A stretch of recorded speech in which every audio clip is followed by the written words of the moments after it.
Hello, I'm Dane, and this is Dane Explains. First off, this video is going to be focused on Catholic bishops, but if you're not Catholic, you might be interested since other religions and even political groups suffer from similar problems. Also, Catholicism is the largest single organized religion in the world, and the bishops are the high-level management. So yeah, there's that.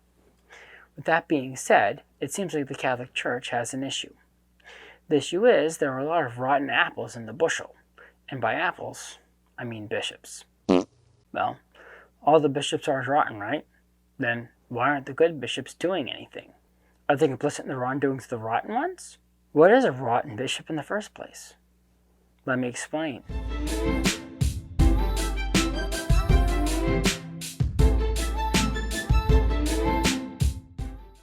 Even an organization like the Catholic Church, which is supposed to be Christ's body on earth, can contain bad people. With the possible exception of the current day, the worst crisis in the Church wasn't the Protestant Reformation. It was the Arian heresy. No, not that kind of Arian. This kind of Arian. The heresy was named after Arius, who was a Catholic priest. I have mentioned him and his heresy before in my video on Santa Claus, since they were contemporaries, and may have met. Arians had beliefs somewhat similar to modern-day Jehovah's Witnesses, denying the divinity of Christ. It happened around the 4th century, just after the Roman persecution ended. More than half the bishops at the time were Arian heretics.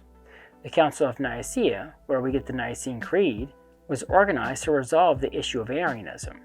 It could be argued that the current crisis in the Church is bigger than even the Arian heresy. So, what's the current problem? Well, if you watch my video on the fall of Christianity, link in the description, you'll have a clue. Basically, the Church is hemorrhaging the faithful.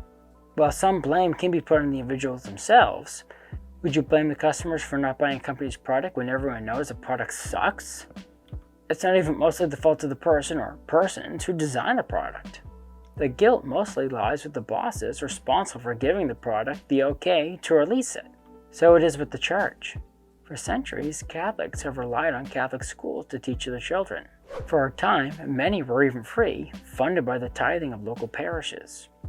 Into the 50s and 60s, people trusted that these schools were all the catechesis their kids needed. Boy, were they wrong. Some of the bishops who were making the decisions were secretly working against the Church.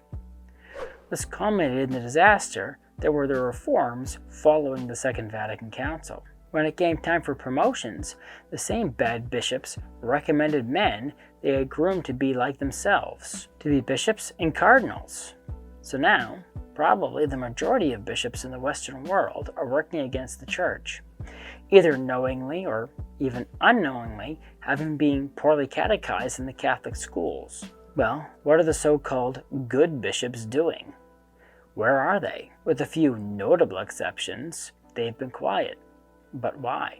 Now you can hem and haw all day long about how they need to stand up to the bad bishops. But here's another nugget of wisdom. Keep your powder dry. The sad fact is that if these good bishops were not quiet, then there would be no good bishops left. And instead of being promoted, they'd get sidelined. What's happened to all the good bishops that have spoken up? Sidelined. I know St. Paul corrected St. Peter to his face. But keep this in mind, those two men were fundamentally good men with the Church's best interest in mind. The current crop of bishops that need to be corrected are snakes down to their core. When the good bishops need to stand up is at the next papal conclave. If they do so before that, they're toast. When the bad guys have absolute God-given authority over you, fly under the radar until the moment is right. Thank you for watching. If you like this video, please press the like button. Subscribe to my channel and ding the bell to get notified when I post new videos. Also, please support me on Patreon, link in the description. The more people support me, the more time I can dedicate to making videos like this one. So, until next time, have a great week.